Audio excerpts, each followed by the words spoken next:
Chapter 3. A Swama, War Most Modest. I really am totally useless right now, thought Jinto. Just cargo that needs protecting. Since the connecting vessel had begun accelerating, Jinto simply remained seated at the wall separating the airlock room from the steering room, looking up at the seat that had shifted to sleeping cot mode. There was nothing he could do. Lafier was definitely busy piloting the ship, while Sruff brushed up on 20 years of technological advancement in no time as he worked the information terminal. Nor did they make any indication that they were counting on Jinto for anything at all. Jinto felt bad. Honestly, though, it's always been this way, hasn't it? He realized as he reflected on his life thus far, though this wasn't the time or place for that. Fate was a tough opponent to crack. He could have some peace of mind if he simply bowed to it most of the time. "Fee," said the former Baron. "I've some bad news." "What is it?" "Looks like he's jumped aboard a transport ship." "Is that ship armed?" "Couldn't tell ya," shrugged the elder noble.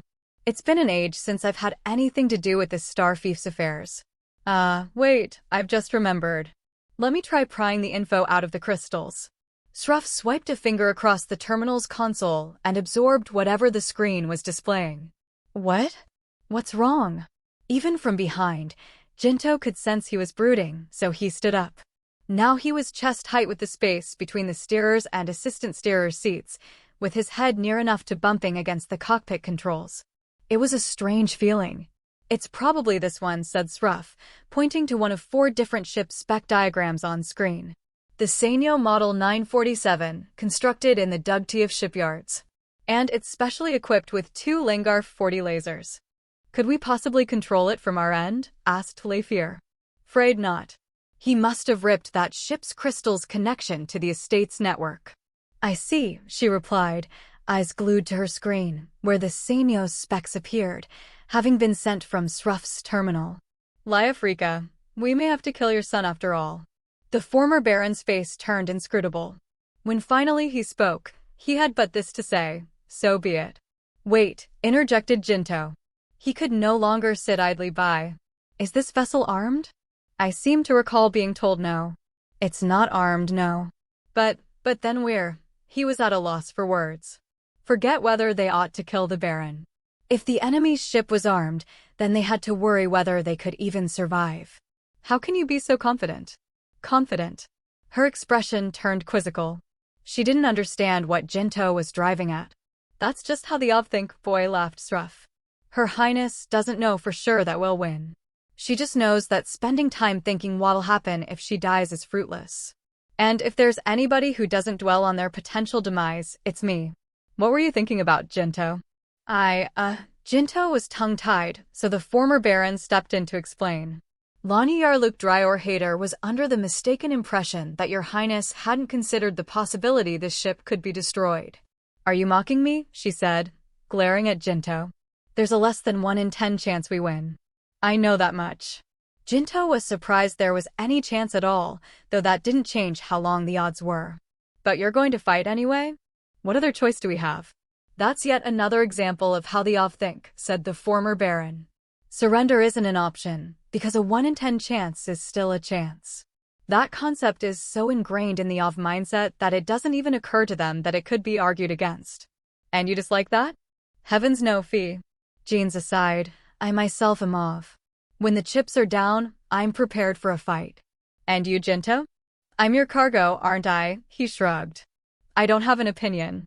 I'd just like it if you don't forget I exist, that's all." The Febdash barony housed 4 pawn transport ships. One was a Kosobiak carrier that conveyed hydrogen from gas planets. As such, it was so slow and clumsy as to not merit the moniker spaceship. Another 2 were connecting vessels that ferried maintenance personnel to uninhabited antimatter fuel factories and fuel storage asteroids. The last was the Baron's personal WOM carriage ship, named the Lok Febdaker, or Lady of Febdash. Unlike the other 3, the steering controls of the Lady of Febdash were made for Ovs. Consequently, his lander servants couldn't pilot it. Additionally, as the only armed vessel, its capabilities and its price tag outstripped the other 3. He took it out for a spin as a daily routine, lest he come to forget he was Ov. The Baron's Frocross detected the enemy vessel heading toward the 11th factory. Unlike the storage asteroids, he couldn't detonate the antimatter fuel factory remotely. Besides, even if he attempted to release the air sealing of the antimatter fuel, the factory's computing crystals would see it as a bug not to be heeded. What he could do was seize control of the discharge of said fuel. That is, if his father wasn't lending them his aid. The Baron picked up the phone. Flight control room, do you copy? Yes, this is flight control speaking. Is remote management of the 11th factory still online? Wynish stammered. I don't know why, but the flight control room's functionalities, they're in a state of failure. We can't control anything. And we haven't the faintest idea how Her Highness is even capable of such a thing. The Baron dropped the call without another word. It was just as he'd deduced. Father was on that ship, ready and willing to imperil his own son. His lips curled into a bitter grin. It would be babyish to resent him. He ratcheted up his beloved ship's acceleration rate. The Baron was awed, too. He knew full well the princess wouldn't be amenable to discussion, and the thought of bending the knee never even crossed his mind. The princess's vessel would soon be so much detritus orbiting Febdash's sun. His enemies were naught but a little girl who was a trainee star pilot at best, a doddering old man who used to be a shipbuilding engineer, and a lander boy who hadn't received any army training at all. The Baron, on the other hand, was a fully fledged Deca commander, albeit only in the reserve. Though he hadn't any combat experience, he had plenty with regard to mock battles.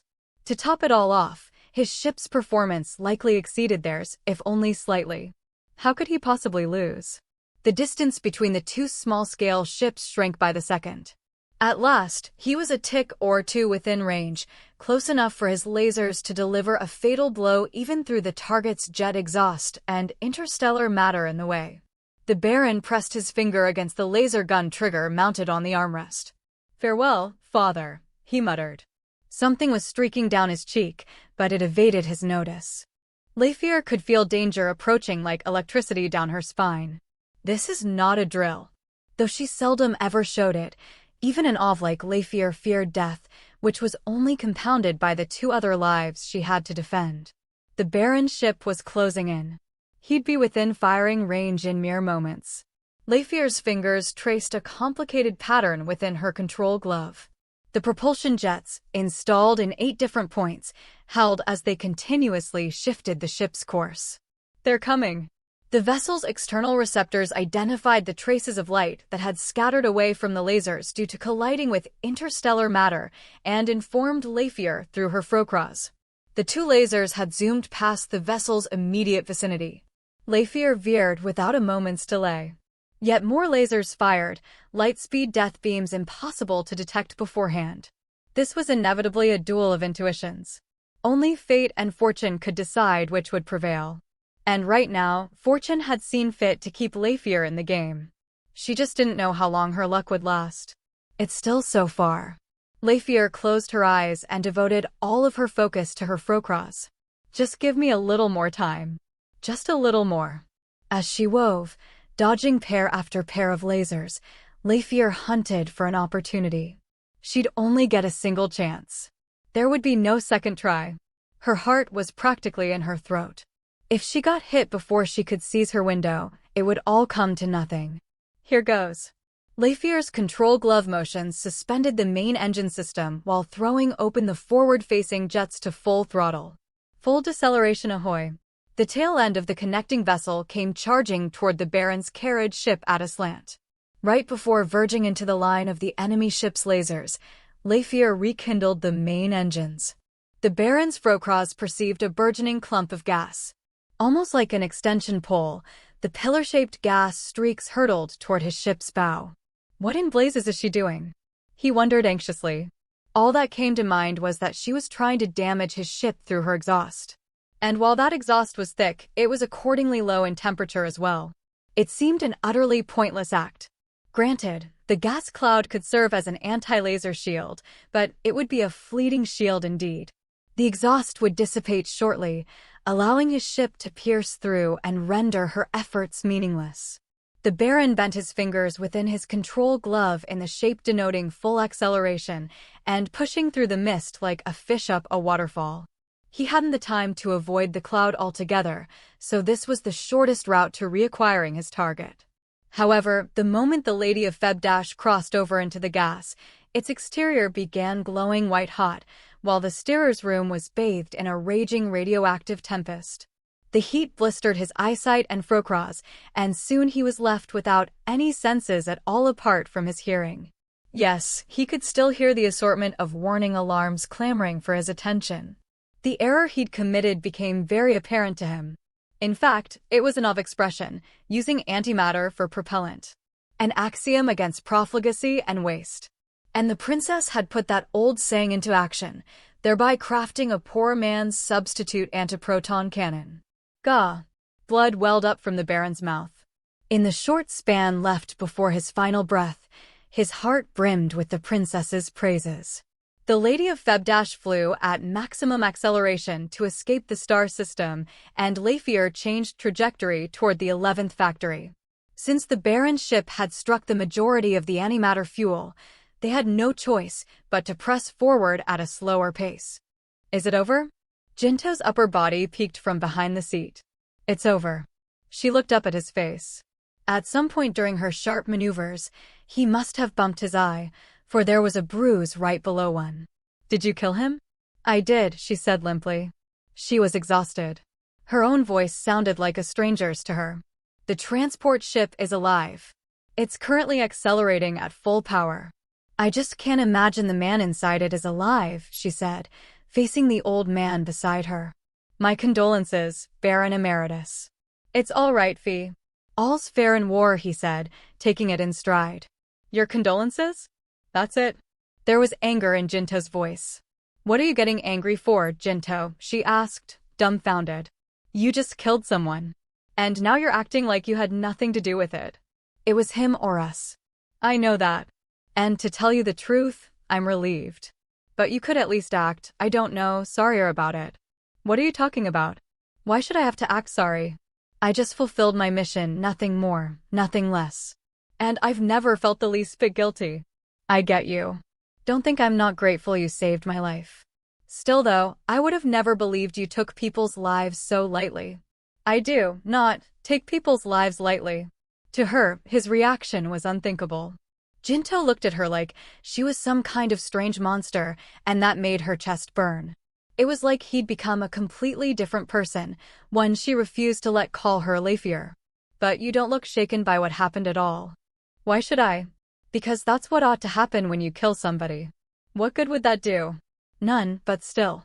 You're not making any sense, she said. You're right, it doesn't make sense, he acknowledged. That said, I think it's only human to feel something. And right now, you're being ice cold. Is that right? Well, I've never pretended I was a warm and sunny person. But her actual mood was tipping into a very dangerous direction.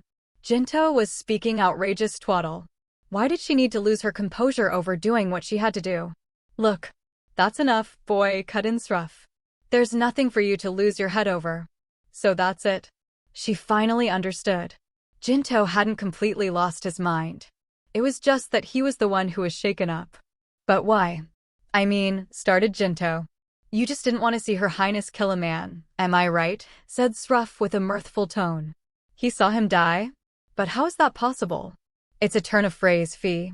He was with you the moment you took his life, which amounts to the same. But why didn't he want to see me kill him? That, you should ask him yourself, Your Highness. So she did. Is what the Baron Emeritus said true? Yeah, kinda, I guess. Jinto avoided her eyes and scratched a cheek. Why? That's... I don't need to remind you this is war, I hope.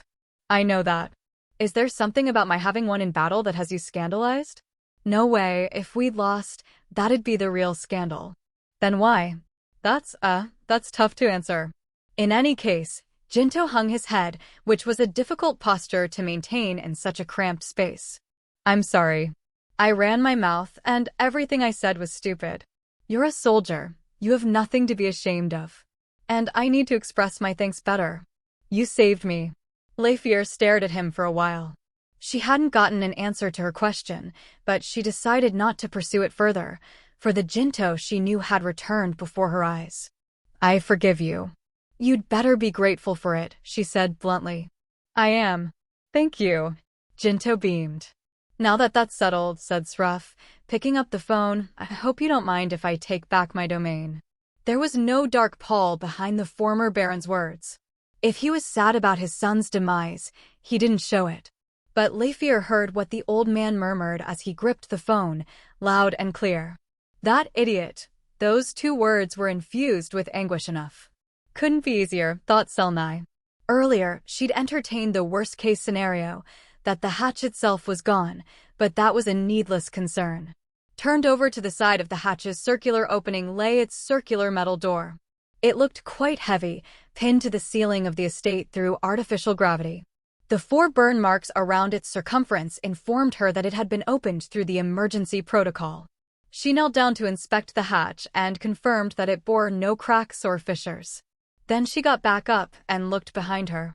There were her 4 stopgap assistants, dressed in unfamiliar pressurized garb and all the more disgruntled for it. They only ever donned them twice a year for disaster drills, which didn't involve them actually popping into space. Selnai worked in the vacuum on a daily basis, and so her level of experience out here dwarfed their own. 3 of the Baron's levers were lugging a steel plate, furnished to plug the opening in case the hatch door couldn't be repaired. The plate would have been many times inferior in doing so, of course. The 4th and final assistant of hers, Arsa from the homemaker's office, was behind the other 3, carrying a large tube on her back. It was the sealing glue's container. You can toss the plate, Selnai communicated wirelessly to her temporary helpers. Toss it? Where? Asked Nyusa, one of the Baron's clothing assistants. Anywhere's fine. Over there, said Selnai. What a dummy. You really needed to ask? They dropped the metal sheet without a word. Lift this up for me instead, said Selnai, pointing to the hatch door. The 3 traipsed closer, moving jerkily thanks to the pressure suits, but one of them turned around. Semyon's voice reverberated through Selnai's pressure helmet. Think you could give us a hand? Selnai paid no heed. Just shut up and do it. Every second we're out here is another second the air's leaking out. Yeah. Thanks to your beloved royal princess, muttered Lolyun. I won't tolerate any bad-mouthing of Feelartner, said Selnai, arms akimbo. You can be as intolerant as you want, Semyon fired back. You ought to be shaking in your boots for when his lordship comes back. But Selnai flinched not. I'll remember to do that. Work first, fight later, interceded Nyusa. Yes, how could I deny your great wisdom, groused Semyon. But still the 3 set about their work. They picked up the hatch door, positioned it per Selnai's orders, and inserted it over the hole, sealing what had become a very slight breeze. Arsa, shouted Selnai. Lend me the sealing glue. Ah, right, here you are. Arsa handed down the container. Selnai took it in hand, burst its aperture on the hatch's rim, and opened the valve. The white gel steadily plugged up the slight gap between the door and the hole. In reality, the job needed welding, since the sealing glue likely wouldn't hold once standard pressurization levels returned to the sector below, but laymen could hardly be allowed to wield a torch. And this was too wide an area for Selnai to be welding alone anyway. Space welding was not Selnai's specialty. They needed to let the atmospheric circulators preserve a low level of pressurization in the retirement zone, as best they could, until such time the situation cooled down a little and they became able to make more lasting repairs. May we take our leave now, my lady, snarked Semyon, who had nothing else to do. You may not, said Selnai curtly. Granted, she didn't need assistance anymore, but the idea of them getting to relax while she continued working didn't sit well with her. This is a joke. Semyon exploded. It's not like we're even doing anything anyway. Come on, let's go back and leave it all to Miss Fix-It. Fine, do as you please, Selnai hissed. Don't worry, we intend to, said Semyon. You can't breathe in a vacuum. Everyone knows that, stupid. Just when the Baron's bedmates were about to make good on their word and head back, a male voice Selnai had never heard before reached them through the frequency that pervaded the whole domain. This is the former Baron of Febdash speaking. Please, servant staff of my domain, you must listen. My son, Autosuus sign ados lia feb.clower has perished in battle. Liar. Semyon shrieked over the broadcast, but there was no way Sruff could have heard her backbiting. The announcement continued, "It is truly lamentable. I can't say he was a good son, but my son he was. And I hardly need to remind you he was your lord. Everybody will need to make peace with their own personal feelings. If you'd like to depart this domain, I won't stop you. I'll think about what sort of aid is in my power to provide you as I thank you for your years of loyalty to him, rest his soul. If you want to move to another bodag, grandedom, or institution of the Empire, I'll support you in any way I can. And if you want to go down to a terrestrial world, I'll give you a lump sum. I promise to help each one of you according to your own needs, to the best of my ability. Of course, I more than welcome anyone who doesn't mind staying and pitching in to rebuild. But I'm getting ahead of myself. I'm sure you're already aware, but right now, the Empire is under attack. The war is bound to resolve itself soon, since I have faith in the Star Forces, and I implore you to put your faith in them, too. I'd be delighted if you could accept my provisional governance until things revert back to normal. As for what lies beyond, I plan on deciding the future of this domain together with all of you, including its Galshiak successor." For a moment, Selnai's hands froze. Then she tuned the broadcast out, and she silently resumed her handiwork. When the announcement concluded, she cut the transmission. Having to keep listening to that sobbing in the background would have grated on her. The sealing of the hatch was complete. Selnai stood up. "The Baron's dead? So what? I'm gonna be a servant of the House of Cryeb." Meanwhile, in the steerer's room of the connecting vessel, a commotion had sprung up. "What do you mean we won't make it in time?" he shouted, stupefied. The vessel was cruising at around 1 demon of G-force, and Jinto was sitting by the door to the airlock room, as usual. "It means what it sounds like," said Leifir. "We used up almost all of our fuel in that battle, so we can't accelerate very much. It's only natural it'll take more time than normal. Even if we take the shortest route to Svagov, we'll arrive 6 hours after the enemy does, by Svagov time. Always one to stay cool-headed during times like these, aren't you?" said Jinto. He still couldn't grasp Leifir's personality, even though you're so quick to anger otherwise. At that, Leifir cocked an eyebrow. "See? You're getting touchy again. Does my cool-headedness annoy you?" "That's not what I'm saying." "Then what are you saying?" In all honesty, not even he knew what he was getting at, or why Leifir's composure rubbed him the wrong way. However, a moment's self-reflection yielded the answer. In the end, her coolness under fire raked at his buried sense of inferiority. If she'd been an adult like Sruff, he'd have thought her dependable. But here he was, counting on a younger girl to be his protector. Though his sense of pride wasn't as overweening as Offkind's, it was still there to encumber him. Now, you two, cut in Sruff to rescue Jinto. "Let's focus on what's important. What will your highness do from here on out? Might you be intending, even now, to head for Svagov?" "That is my mission," she replied. "But Fee, the smallest mistake could fling you right into the middle of the war zone."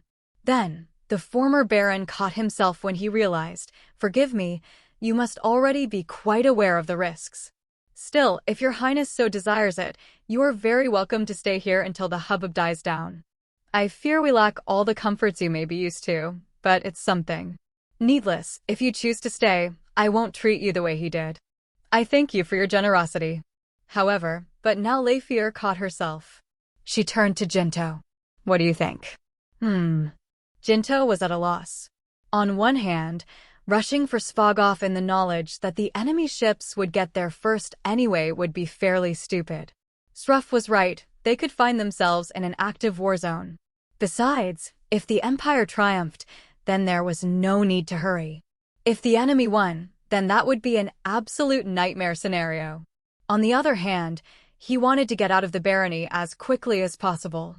That desire had little rational reasoning behind it. Rather, it was born of a feeling of unease.